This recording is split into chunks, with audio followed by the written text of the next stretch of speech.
All right, next up is Best Actor. And again, this is a category which, again, we can both appreciate. You know, we've seen so many greats nominated. We've seen people like, however, Peter O'Toole or Richard Burton be nominated constantly. Yeah. You know, Richard Burton has 7 nominations before he died. He didn't even reach 60 years old at the time of his death. So, again, you can see the kind of talent that he had. And who knows, if he survived, he could have had probably 12, 13 without a win. You never know. It's true, yeah. It's a category which has stirred up, I think, in my opinion, some of the most controversial, I guess you could say, debates in the past. Like even last year, a lot of critics were big on Sean Penn and Milk. Me personally, I just did not think that movie really translated into one of his better performances of his career. And again, I've seen many winners in this past category where I'm just like, you kidding me?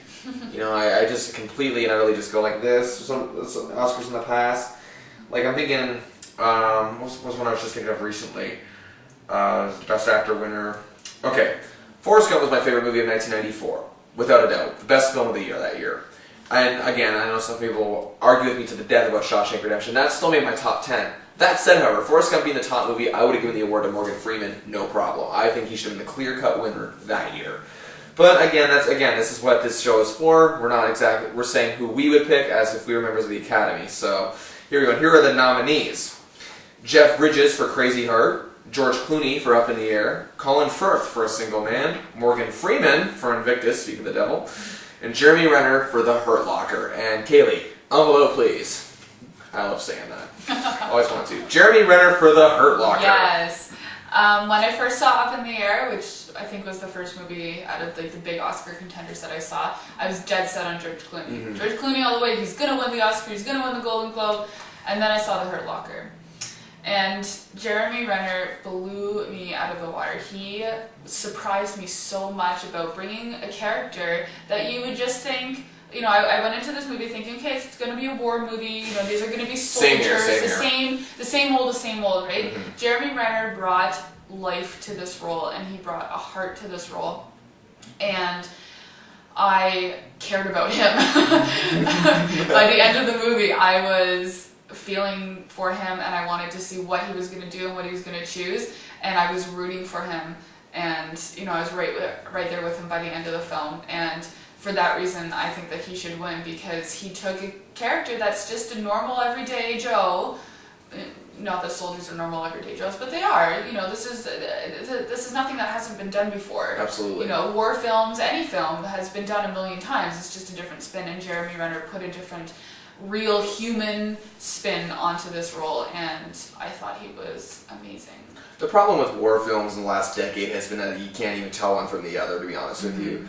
You can just stick big stars like Mel Gibson or Bruce Willis in any war film. And you know, even those films themselves, the ones I'm referring to, were pretty good and as an entertainer, I guess, as an action film, but not a war film. These were action films. War films are supposed to have a poignant message to them. And I think since Saving Private Ryan, and you know what, actually Black Hawk Down I can throw in there too.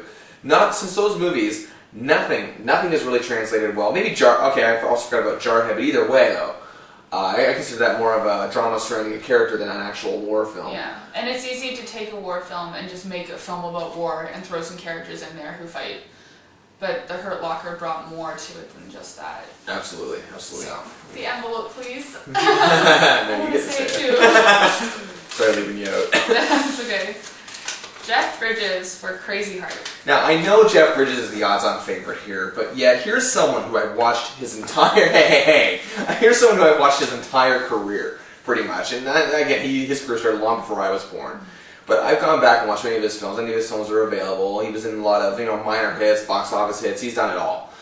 But here's a guy who, in my opinion, he is Hollywood royalty in terms of his family. Son of Lloyd Bridges, Beau Bridges, both pretty good actors. But he stood out above them both in any film he's done. Now, the thing I like about this film is that, again, it's a cliche. I use it all the time. But he is this guy. He is Bad Blake, this country singer who's just a boozed up.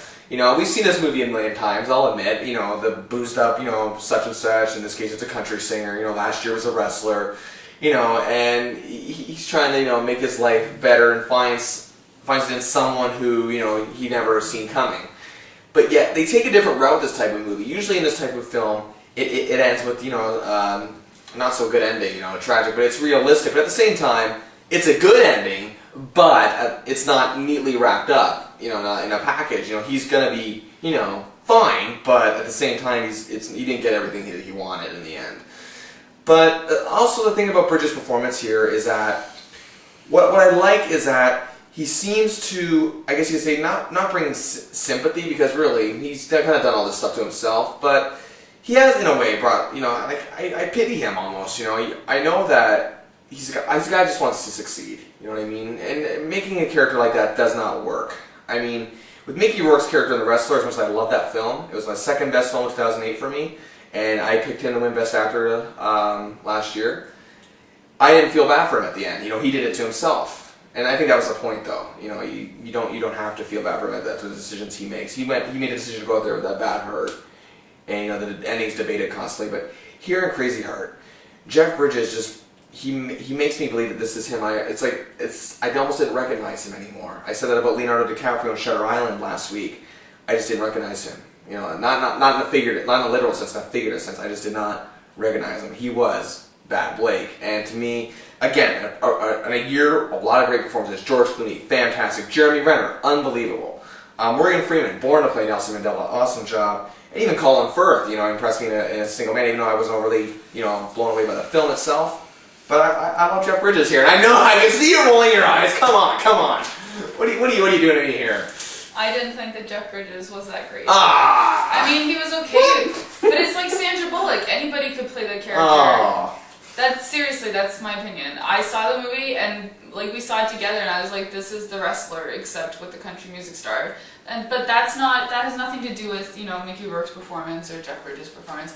I just didn't think that it was anything special. Maybe other people can play the character, but can they give it the same kind of soul that Jeff Bridges gave it? I don't think so. Soul. I thought he gave it tremendous soul. And I didn't think that Morgan Freeman was that good either. Oh, come on. But I did think that Colin Firth was good, and I don't usually like Colin Firth, and I actually really liked that movie, and I thought he was fantastic in that film, and I don't really like Colin Firth, but I liked him in that. But I didn't think that Jeff Bridges. Again. If he wins this Oscar, I will be disappointed. Oh. Well. I'm serious.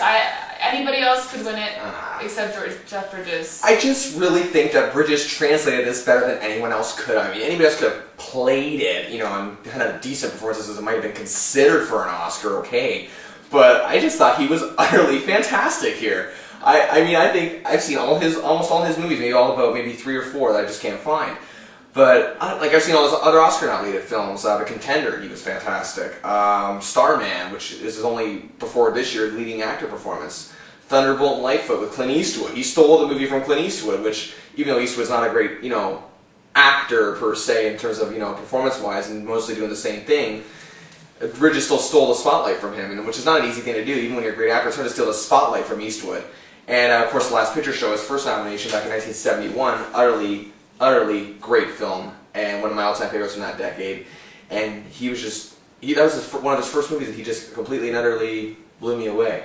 I think he finally deserves it, not for those films, but for this film. He's great. Okay.